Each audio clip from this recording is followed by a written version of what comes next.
Everybody, it's Michael here from Replica Airguns with another Vimeo tabletop video review. Today we're looking at the Umarex Smith & Wesson M&P 9 M2.0, and this is a blowback BB pistol. And again, this is the tabletop review. I have not done my field test shooting video for this particular product, but we'll follow that up shortly.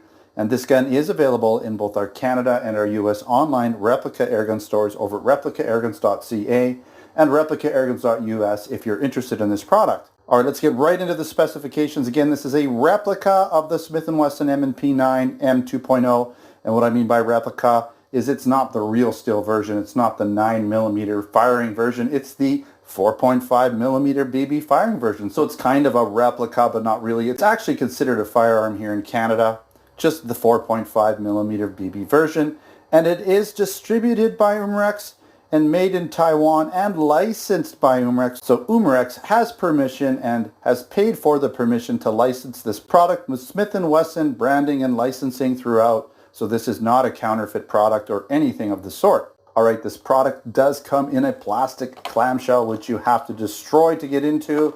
That's why everything's kind of messed up. To get into where all the bits and pieces are, you have got to pull it right apart. So you can kind of see most of it, but we do have some information there for you guys here if we can focus. There we go. So you can see here we've got some information there. 375 FPS, steel BB, 12 gram, 18 rounds, blowback action. We'll get more into that in a bit. You also get the large, medium, small grips that come in this packaging here. So you have different size back straps that you can put on this gun for different sized hands and how you like your grip to feel. They are nice textured grips. Same thing on the front here. So that's pretty much what you get. You do get an Allen key, okay, pretty normal for tightening that CO2 screw. And then you also get your manual, okay. They're going to be pretty generic, right? How to use the gun, parts of the gun, right? How to load it, how to operate, things like the safety and add CO2 and tighten that valve, as you can see for the actual magazine there, right? So perfect, all that information, how to load the BBs, some cautionary information. Okay, how to work the slide, how to sight it in, and there's some information on the back strap. All that good stuff is in the manual.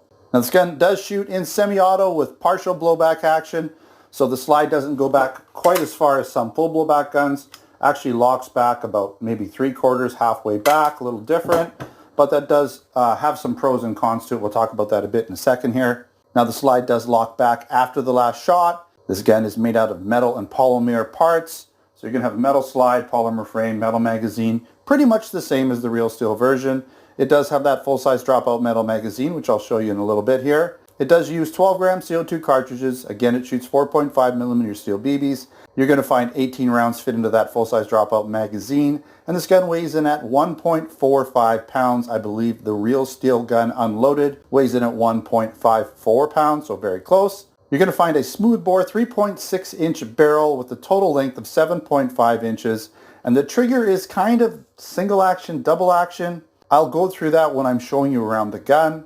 This gun has a claimed feet per second of 375, so a little higher than your full blowback versions of these BB guns. You're going to have a little more efficiency as well. And it is Smith & Wesson licensed through Umarex, as I already mentioned. And this gun cannot be field stripped. A lot of these partial blowback guns are not easily field stripped, so that's pretty normal. And you're going to find fixed white dot sights front and back with a Picatinny rail for adding accessories like a laser or tack light or something like that. All right, let's compare it to a couple other guns really quick, and then we'll go and do a walk around of this product. So here's the kind of full blowback version. This is a M&P 40, so slightly different gun, but you can see how the slide goes all the way back a little further, right? You can see right into the mag well, all the way into it, right? So a little different. Both of these guns are going to have full-size dropout magazines, but this is more, characteristic of the real magazine. The CO2 is actually hidden in it as well. Okay, so a little bit different. And you actually have a floating barrel on this gun. Notice how it kind of angles up just slightly. That's a floating barrel. So it locks when the gun locks forward, the barrel locks a little tighter. But it actually floats, wiggles around a little bit. Some people will actually mention that their barrel moves around. That's just a floating barrel. It's pretty normal. Whereas this gun, the barrel is probably, basically it's right built into the gun. It doesn't move around at all. All right, so that is the full blowback version of a slightly different gun. But here we have an M&P, and this is basically it's an M20 or M2.0, and it's the M&P 9. And you'll see they're virtually identical. It's not a real steel version. This is actually the paintball version, okay? So this is the T4E in .43 caliber paintball, as you can see there, okay? So it actually takes paintball rounds, these big, much larger diameter rounds. The barrel opening is much larger. I don't know if you can see in there, but that's the actual barrel opening right there. Okay, so cool gun. This gun does have working magazine, or it's not magazine, sorry, slide releases on both sides, because this is essentially, this gun would come with no manual safeties on it. Depends on how you order it, but it comes with either a manual safety or no manual safety from Smith & Wesson if you're buying the real steel version. So this would be the non-manual safety version. And this is kind of the non-manual steel safety version as well, because it would look more like this. So you'd have a safety back here, okay, on the manual version. You can get this one through Smith & Wesson on the real steel version with a manual safety or without. Now Umarex, just to show you, they like to put safeties on their gun no matter what. So they've worked it into the right slide release, okay, slide catch release. So that one doesn't work as a slide catch release. Normally it would. So you just have the one side here, right? So you cannot release your slide at all from this side. This is just a safety, okay? That's a little bit different. Whereas on this gun, it's true to form. You actually have a magazine release or a slide catch release on this side. It's not a safety. All right. So at this point, we're going to do a quick walk around. I'll show you around this gun, get in here nice and close so you can see it. People like to see these guns nice and close. I try to get in there so you can see all the detail. So the slide doesn't have too much wiggle. It's got, pretty decent tolerances. Okay, you've got all your licensing and branding, everything, right, on this, just like the real steel version. Got your white dot sight in the front. It is fixed. This takedown lever does not function. I believe it's molded into it, or it's actually not molded in, but it doesn't work. I know that for sure. You can't even bring the slide back far enough for it to work. But it might be integral into somehow taking this gun down or taking it apart. I don't know. I'm not going to take it apart for you because it's not going to be an easy way. It's not your typical teardown field strip. Okay, you do have a working trigger safety. You have your Picatinny rail here. You have your slide catch release right on that side. Your nice Smith & Wesson licensing. Textured grip. Again, this back strap can be removed. You can remove it. I'll kind of show you, but I'm not going to take it off, but you can do it from inside, and I'll show you that when I take the magazine out. You've got your magazine release here. Pop that out for now. Okay. Again, Picatinny rail. You have a slightly recessed barrel, which is nice. You have your white dot sights on the back. Okay.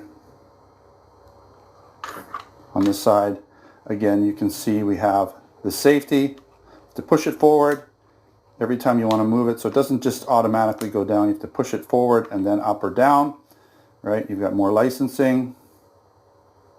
Okay. A little bit of white writing on here, but it's not over the top. And then you have your warning instructions underneath. Okay. Serial number there. Right. You can kind of see through the mag well, but it's a little bit different just the way that it works. Because when you pull that trigger, if we're not safe, this is actually pushing the BB into the breech of the gun, which does help for CO2 efficiency and power. Okay. So to get at that, to take this apart, you just push, see how this, I don't know if you can see it, but you push this all the way down, and then you can take this back strap off. So you do it with your thumb, you push that in, and then you can take it off. Okay, so I'm not going to do it for you. It is pretty tough. It's not exactly easy. Let's take a look at the magazine. Okay, so if you push this forward, you can get at your CO2 screw. It's pretty tight. You got to really give it a good push either way, either direction you go. It is kind of loosening it up. The first time it felt pretty heavy. And, you put your BBs in here, obviously. Okay, you can pull your, let's see here. It should just come down. Yeah, pull this down here. Generally, you can lock that over. So you lock your follower in the bottom. Makes it a little easier to put your BBs in. Okay, and then you can just release it, and you're ready to go. This is the part that actually pushes the BBs into the breech when you're pulling the trigger. So I kind of want to explain that. So when you're pulling the trigger, even though when it does lock back, you see how you get like a kind of a single action. See how the take-up is the same, so the actual length of the trigger pull is the same because it has to move that little bit forward when it's doing that.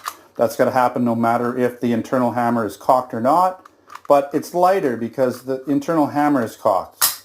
Now once I shoot it, the internal hammer goes back, the blowback action would normally cock that.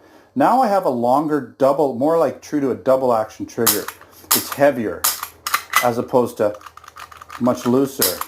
See, that's much heavier, looser, much more relaxed. Okay, so it's kind of a single double action trigger. I really don't know what to call it. It's just the way that these guns work. It's not, you know, mechanically exactly the same as the real steel version, obviously, because it's a BB version. Okay. So let's go over some pros and cons and we'll finish up this review. Starting with the pros, it's a very accurate replica of the Smith & Wesson M&P 9 M2.0.